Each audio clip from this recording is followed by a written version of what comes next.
Hola, ¿qué tal? Buenos días, buenas tardes, buenas noches. Depende de la franja horaria en la que cada uno de ustedes o de vosotros me esté viendo. Este vídeo es la continuación del vídeo que colgué último, en el cual el título de él era una carta de una mujer sometida al yugo de un psicópata. Hoy el título es muy diferente. Es muy diferente porque lleva implícitas muchas más cosas. Entre ellas, solamente decir que es la lucha por los derechos de la infancia, por esas víctimas silentes que desgraciadamente existen, han existido y existirán, pero que si está en nuestro alcance, si nuestro poder, nuestra repercusión en los medios de comunicación, ya sean independientes o no lo sean, esto pueda llegar lejos y podamos ayudar a esas víctimas que siempre, siempre son los niños, además de adultos. Pero los adultos podemos defendernos, los niños, desgraciadamente, es mucho más difícil que puedan defenderse ante cualquier ataque que reciban por parte de un o una psicópata. Antes de comenzar a leeros la carta que también me ha enviado esta señora, quiero deciros que ella me envió, me remitió 17 audios por una duración de 160 minutos. Estuve escuchándolo muy detenidamente, pero lo que está muy claro es que es información privada, es información privilegiada para mí, pero privada, y yo no puedo hacer uso de ese tipo de información. Puedo ser conocedora de todo aquello que está ocurriendo, de todo aquello que ella me relata en esos audios, pero yo, aunque lo obren en mi poder, no puedo hacerlos públicos porque incurriría en un delito, incurriría y no debo, jugar con la justicia. Y bueno, pues en esos audios ella habla con el psicópata. Ella habla con el psicópata y precisamente de lo que más se trata es de cómo trata él a los niños, cómo se comporta con los niños, con los hijos de esta señora. Y vemos cómo este señor, o escuchamos cómo este señor hace oídos sordos ante determinadas cosas. Vuelvo a repetiros que fue una sesión larga de escucha de estos audios. Una de las cosas que, por ejemplo, a mí me chirrió fue cómo ella, aun habiéndose divorciado de este señor, ella utiliza un lenguaje y un tono de voz muy sumiso con su maltratador, con ese psicópata. Yo ante eso se lo hago saber y le digo que no me gusta. Cada uno es muy libre de expresarse como crea conveniente, pero lo que no puede hacer es mostrarse sumisa ante cualquier palabra, cualquier eh, mal, malsonante, las palabras malsonantes, ese ejercicio de poder que él quiere todavía mantener con ella. Y él es conocedor absolutamente en todo momento de que ella está grabándole esas conversaciones telefónicas que están teniendo. Él es consciente de todo eso. Y él tolera que eso se haga. Pero ella, vuelvo a repetiros, se muestra ese tono de voz, es un tono de voz muy monocorde y muy sumiso ante todo aquello que él le propone o a todas esas historias mal contadas y además victimistas que este psicópata mantiene con ella. Evidentemente también le dije que aunque no me gustaba ese tono de sumisión, que debía mostrarse como una mujer empoderada, como una mujer que ha salido de una relación cada día más dañina, que por lo menos que luchara para que él no siguiera manipulándola como está haciendo todavía. Que podía entenderla, como madre puedo entenderla, porque ella lo que está haciendo es luchar por y para el beneficio de sus hijos. Ella está luchando por conseguir que esos niños tengan un bienestar que de momento no lo tienen.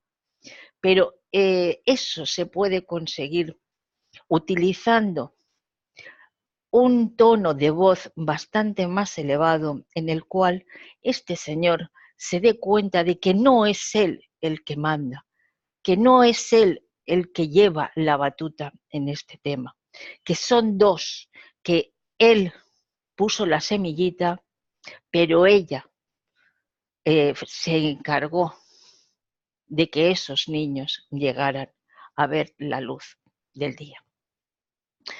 Esto es un preámbulo que os hago para que tengáis un cierto conocimiento de lo que existe en estos audios, pero también yo le hago saber que yo sí que puedo hacer un resumen generalizado de todo lo que he escuchado, pero que a mí lo que me gustaría es que ella expresara realmente qué es lo que siente, cómo se siente, qué siente cuando el psicópata le está marcando pautas que ella está siguiendo.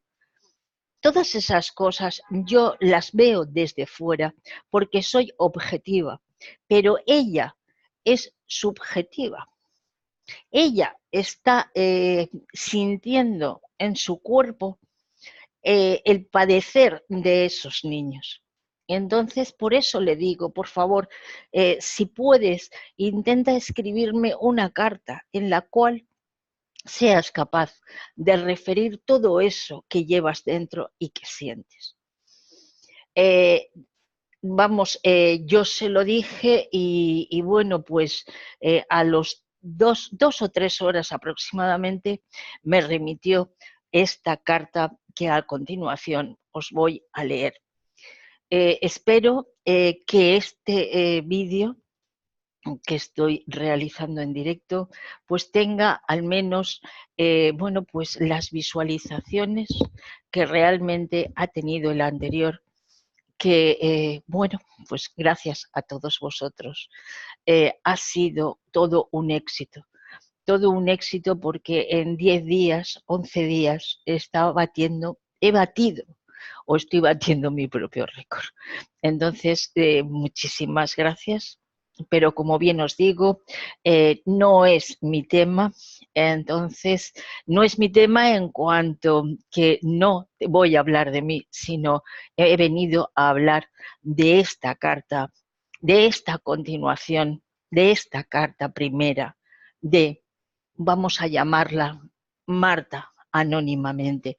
No es su nombre verdadero, pero vamos a mantenerla en el anonimato por cosas que cuando vaya leyendo la carta os daréis cuenta el porqué. Y dice así: buenas tardes, doña Amparo.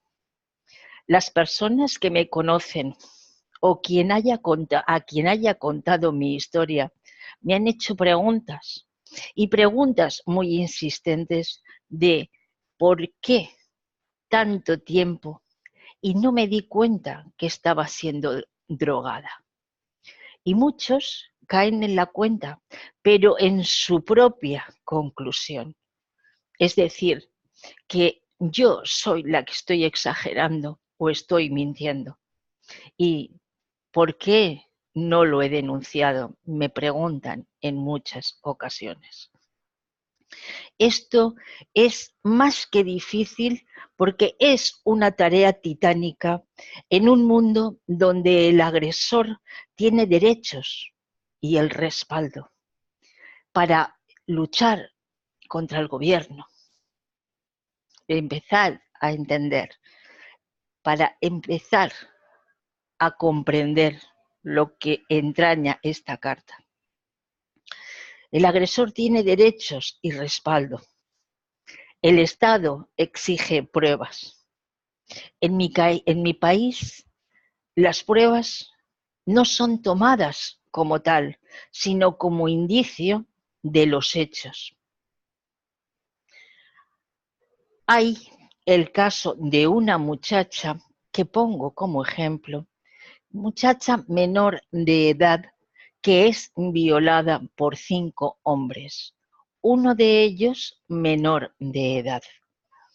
Casi la matan y hay pruebas de que entran a un local, a un alojamiento y la drogan. Pero la ley y la prensa la ha hecho culpable a la víctima. De eso, y esto lo pongo yo de mi cosecha, de esto aquí en España, por desgracia, sabemos alguna que otra cosa, por el tema no de la manada, sino de las manadas. Pluralizo para que nadie me vuelva a decir que hablo de una sola manada. Sigo con la carta. Antes de denunciar un hecho, y más si no tienes pruebas frescas, es una apuesta de que quizás pase algo peor.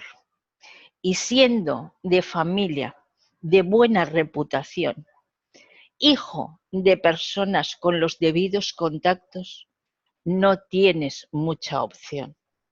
Y créame, cuando le digo que lo intenté, pero en las instancias que deben atender estos casos gratuitamente, primero, no hay personal, no hay profesionales, y quienes le atienden te preguntan cosas tan incómodas que te hacen salir y desistir pensando que todo puede ir en tu contra. Pues no es fácil, más cuando luego de darse el hecho en el que me sentí violada sin recordar nada, él tenía una forma confusa de tratarme, pues se portaba en extremo miserable, incapaz de ayudarme y a la vez llorando. Me decía que me admiraba por haber pasado por tanto tan joven y que era una mujer digna y demás otras cosas.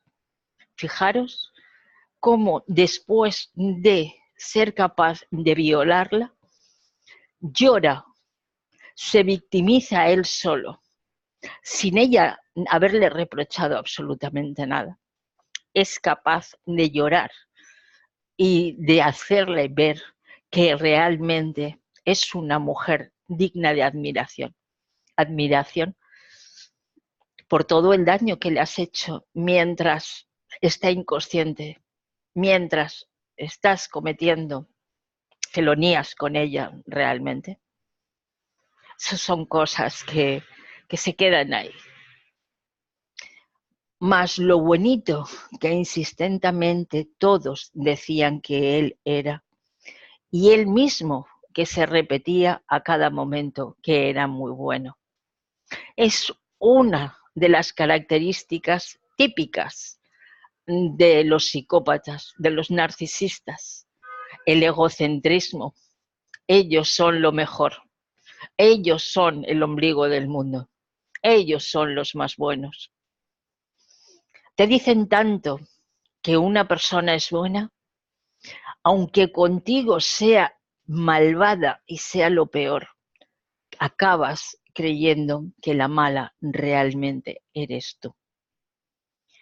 Y el beber con él y perder la razón y no recordar nada se hizo tan común que incluso las personas que me conocían desde antes asumieron que no era grave y que sería parte de mis nervios como él les había hecho creer. Bien, como había vivido casi toda mi vida de favor en todas partes, así fue vivir con él y cerca de su familia.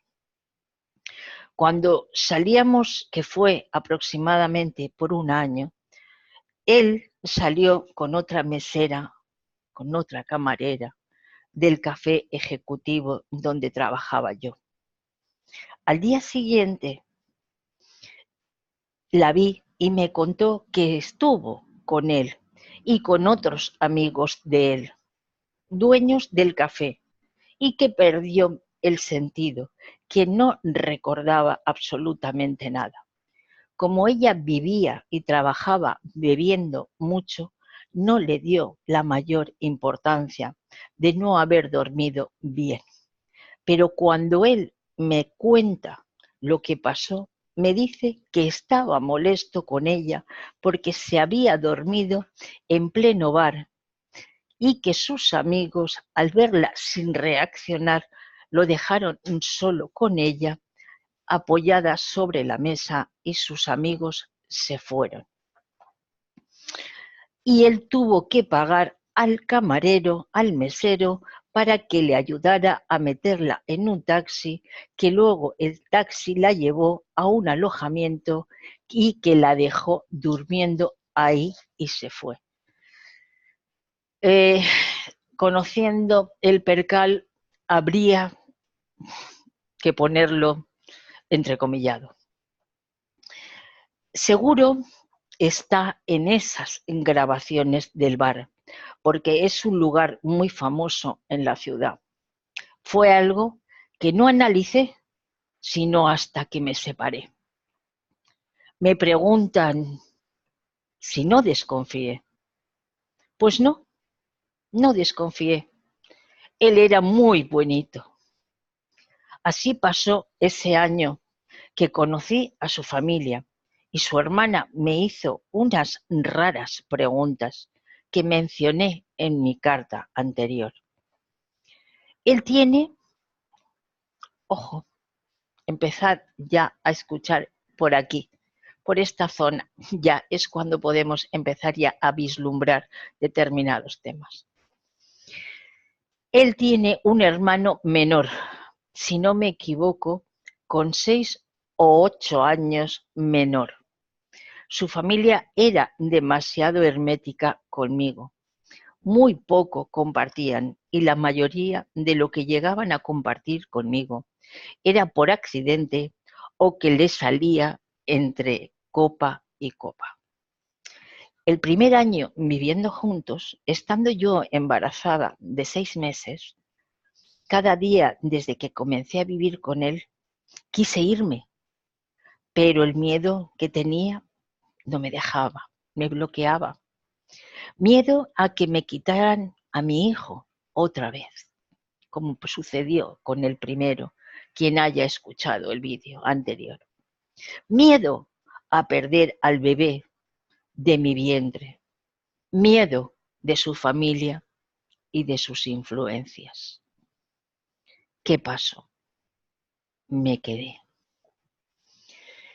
Tenía la costumbre de llevar a mi hijo al parque a pasear y eso así lo hacía, aunque no me dejaba ni un solo peso para tomarme una soda, pero a mi hijo le encantaba salir. Un día, cuando caminábamos, le comenzó a doler el estómago y ya no podía caminar. Lo tuve que alzar sin poder y le llamé para pedirle plata, para llevarlo al médico, porque nunca el niño se había puesto así. Él se enojó y me dijo que no tenía plata cuando él trabajaba para el Ministerio del Estado y que seguro que el niño estaría fingiendo. Yo me preocupé mucho, siempre cuidaba a mi hijo, pero vivir con alguien que te da de comer podrido y que siempre se hace lío de cada céntimo te hace reprimirte de hacer cualquier cosa. Le di al muchacho mates y lo observé por días hasta que ya no tuvo problemas y eso pasó. De ahí fui a conocer a sus padres. Me llevé un baldazo de agua al oír que su padre me llamaba oportunista, que me quedaría con sus cosas y que esperaban algo mucho mejor para su hijo. Como si una pobre mujer sola tuviera como objetivo conseguir a un hombre 12 años mayor y soportar sus miserias y hacerse tratar mal con su familia y ver cómo, atención, cómo maltrataban a sus hijos hasta que se mueran los viejos y nos quedemos con su dinero para gozarlo. Bien, una vez nacidos mis hijos y las humillaciones que tenía que aguantar, él siempre lloraba para decir o proponer o disculparse o justificar o evadir. Victimizar, esa es la palabra adecuada. Separados ya, desde que me fui, él trató de convencerme de que volviera y al no funcionar se mostró como un amigo. Me ofrecía su ayuda y amistad y que me estaría cuidando de lejos y muchas otras más cosas. Aquí permitirme que haga un inciso. En estos 17 audios, en uno de ellos, él le dice que la quiere, que sigue queriéndola y llora, haciéndose la víctima, como que no puede vivir sin ella, que la necesita para cuidar de sus hijos y para poder seguir viviendo. Pero llora, llora y llora. Y ella, yo muy objetivamente encuentro que como que se siente halagada de ver que él la necesita y él no la necesita. Él está manipulándola. Simplemente está jugando y está jugando con los sentimientos de ella porque él no tiene ningún sentimiento como buen psicópata. Este es el inciso que he hecho y continúo adelante con la carta. Cada vez que mis hijos se enfrentaban, él no los llevaba, que se enfermaban, perdón, él no los llevaba al médico, ni siquiera me avisaba. Él y todos en su casa acostumbraban a tomar omeprazol cada vez que les duele el estómago y para cualquier afección ellos se automedican. Mis niños en la actualidad tienen 8 y 10 años y le comento que cuando me fui yo hasta ese año creí que su mayor problema era tener un fuerte síndrome de Edipo, pero no, me equivoqué. Pero hubo mucho más que todo eso. Él me decía que tenía pesadillas. Ojo, ojo. Él me decía que tenía pesadillas abusando sexualmente de su hermano, siendo un niño, y luego reacciones molestas diciendo que fue una pesadilla y qué clase de enfermo sería, y llorando decía que no era capaz. ¿Que no era capaz? Digo yo. Cuando tienes sueños, no pesadillas, sino sueños que estás abusando sexualmente de tu propio hermano, una persona normal es muy raro que tenga ese tipo de sueños. Muy raro. Y una persona, si tiene esos sueños, lo mejor es ponerse en manos de un terapeuta para, por lo menos, descubrir exactamente por qué sucede eso. Si hay alguna anomalía, pero no. Era mucho mejor decir que era una pesadilla. Esto, vuelvo a decir, que es una apreciación muy personal mía. Seguimos. Su hermano menor, con 6 u 8 años más o menos, decían que no sabía por qué cambió desde los 12 años. Dejó de sonreír, se hacía expulsar de los colegios y vivía enfermo del estómago, con lo cual, curiosamente, siempre dejaba de tener ese malestar las pocas veces que su hermano no iba a su casa. Creo que entre líneas se puede decir mucho o no decir nada. Ese, su hermano menor, desde sus 12 años se hizo adicto a la marihuana y a la cocaína.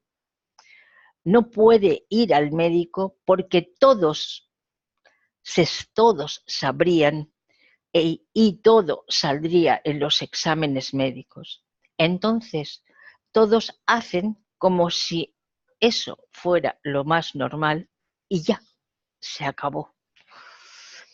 Mi temor más grande es que drogue a mis hijos de poco a poco, para luego lastimarlos como creo que hizo con sus hermanos y como posteriormente hizo conmigo. De verdad, es incapaz de querer a alguien. Claro que es incapaz de querer a alguien. Los psicópatas no tienen ningún tipo de sentimiento. No son empáticos, ni muchísimo menos. Entonces, esa apreciación es muy buena, Marta, porque de verdad son incapaces de querer a alguien. Hace poco, mi hijo pequeño, que está con él, tuvo dolor de estómago, pero anteriormente a ello vinieron de vacaciones conmigo. Hubo una orden del juez que decía que tenía visitas restringidas y que la mitad de las vacaciones vendrían conmigo.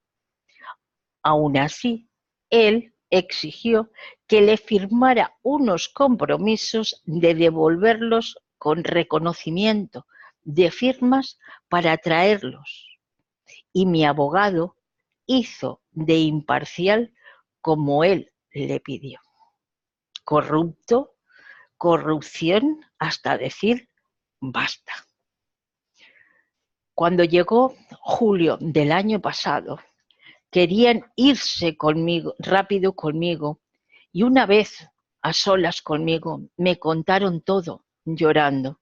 Me dijeron que no querían volver con su padre, que su abuelo les maltrataba y que no les daba de comer, que los dejaba solos todo el tiempo. Y esa primera noche, el más pequeño de mis hijos vomitó en 2 ocasiones. Al día siguiente los llevé a instancias donde denunciar y nadie me recibió la denuncia. Me decían que tenía que ir a la ciudad donde pasó el maltrato. Pasaron las 2 semanas y mis hijos no querían irse. Le dije que se quedarían y no sé cómo lo hizo, pero trajo a representantes de una defensoría que no me dieron ni una citación. Me ordenaron entregarlos y se los llevaron. Mis hijos decían que era normal que les doliera el estómago y él les daba omeprazol, que es algo como que todos en esa familia toman todo el tiempo. Yo había pedido, por favor, que los llevara al médico, pero no lo hacía. Me dijo mi hijo que les daban pastillas cuando les duele el estómago. Hace poco le dolía tanto que gritaba de dolor, lo que me enteré mucho después. Yo llamaba y no me contestaban. Su madre me los negaba y él le dijo a mi abogado que estaban de visita donde su hermana. Comencé a enviar mensajes a sus compañeros de trabajo porque sentía que algo estaba mal, que algo estaba ocurriendo. Y él se comunica conmigo diciendo que van a operar a mi pequeño de emergencia. Cuando logro hablar con el mayor que dejaron con sus abuelos, me dice que son días que no van a clase y que le daba pena lo que gritaba su hermano y lo operaron de emergencia de una apendicitis. Y no iban a avisarme. Y de hecho, ni siquiera la avisaron si ella no hubiera intentado localizarlos. Vuelvo a añadir algo de mi cosecha. Sabemos que si tenemos un problema de apéndice y hay que intervenir de apéndice, evidentemente se trata de hacerlo lo más rápido posible, porque si no podemos caer en una peritonitis.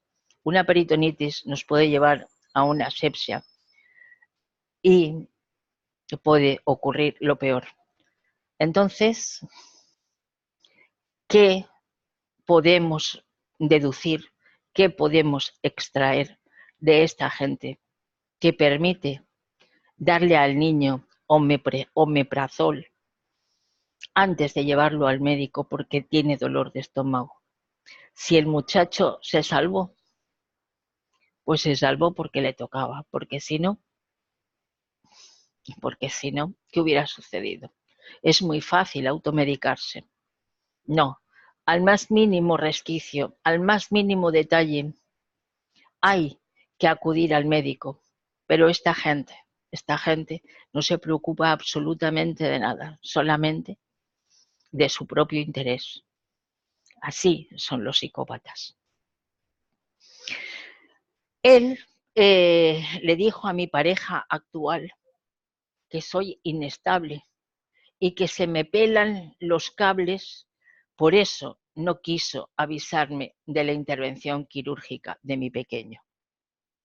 No tengo obsesión con que los niños estén conmigo o que me dé pensión, que es el mayor temor de un enfermo miserable. Tengo miedo de lo que les está dando a mis hijos y tengo miedo a lo que está planeando hacer con ellos. Yo cuando me comencé a investigar sobre las pastillas con las que me estaba sedando, me estaba drogando, porque desde que comencé a salir con él, yo tenía un problema en los músculos, que se me contraían y no sabía el por qué. Quería ir al médico, pero me decía que no sé, que serían simplemente mis traumas, que eran solamente mis nervios. Investigué qué tipos de medicamentos usan para dormir y di en Google con las benzodiazepinas. Vi que se encuentran en antidepresivos, que él me contó que tomó alguna vez para no sentir nada en las audiencias. Vi que a la larga provoca severos problemas de gastritis, que causa somnolencia y aletargamiento, ya que él se dormía en todas partes hasta que de un trabajo lo despidieron por dormirse. Y que en vez de llevar a los niños al médico, cuando le dicen que tienen dolor de estómago, él les da omeprazol. El pequeño tiene sinusitis. Cuando mi abogado le pidió de mi parte que lo llevara al médico, él salió con que eso es normal porque es hereditario. Por ejemplo, escuchar esto. Por ejemplo, en la audiencia se puso a llorar. Yo no fui, porque él siempre decía, los accidentes pasan. Mi abogado no me defendió, solo mostró unas fotos de mis hijos, descuidados y sucios. Y él se arrodilló y llorando le pidió a la juez que no le quiten a sus hijos. Y ahora mis hijos tienen miedo de hablarme y él tiene todo el control. Lo que debió haberse hecho y no se hizo hasta ahora es el examen biopsicosocial. Lo que yo comenté en estas cartas, las puse en mis respuestas a la juez para la audiencia de divorcio y guarda. Desde noviembre del año pasado no se ha hecho nada. Y esto es muy duro incluso de leer, porque sabiendo leer entre líneas, esto dice mucho. Y os explicaré por qué. Y él dice así, él duerme en la misma habitación con mis hijos. No les da ninguna seguridad. Impera la solvencia y ni se habla de una investigación, pues siquiera se hubiera pedido exámenes de sangre a él, aunque sea para descartar, o a lo que yo, por supuesto, también me hubiera sometido. Envié mi declaración tal cual, estas cartas y un vídeo contándolo todo. No tenían que creerme y condenarlo, no. Simplemente tenían que investigar, hacer su trabajo y seguro ya habrían dado con una solución para el bien de mis hijos. Pero no pasó nada. Y cuando os he dicho, aquí finaliza la carta, cuando os he dicho que él duerme en la misma habitación con mis hijos, ella en uno de los audios le reclama que habiendo como hay lugar suficiente en la vivienda, que por favor que habilite una habitación para cada niño, para que cada niño tenga su independencia, tenga sus propias cosas, tenga, bueno, aún son muy chicos, pero que ya comiencen a tener su propia independencia. Él a todo le dice que sí, pero lo que es evidente es que no lo hace. Y cuando ella habla de que no existe seguridad, de que impera la solvencia y que no se habla ni siquiera de una investigación, también en esos audios ella me relata que él es un profesional liberal que entiende perfectamente de leyes y creo que con esto, al buen entendedor, con pocas palabras basta. Y además, para más redundancia, pertenece al gobierno. Como habréis escuchado, ella habla del Ministerio del Estado. O sea que hay cosas que se paralizan. ¿Por qué ni siquiera llevaron una citación cuando los niños acabaron su periodo vacacional con su madre? Él se encargó simplemente de llevar unos representantes legales sin ninguna citación, sin nada, para que ella los entregara directamente. Él tiene la suficiente autoridad como para hacer lo que quiera. Eso es lo que se puede extraer y extraigo personalmente de esta carta. Muchísimas gracias y espero que haya sido de vuestra satisfacción del mismo modo que fue el vídeo anterior. Muchísimas gracias y buenos días, buenas tardes o buenas noches.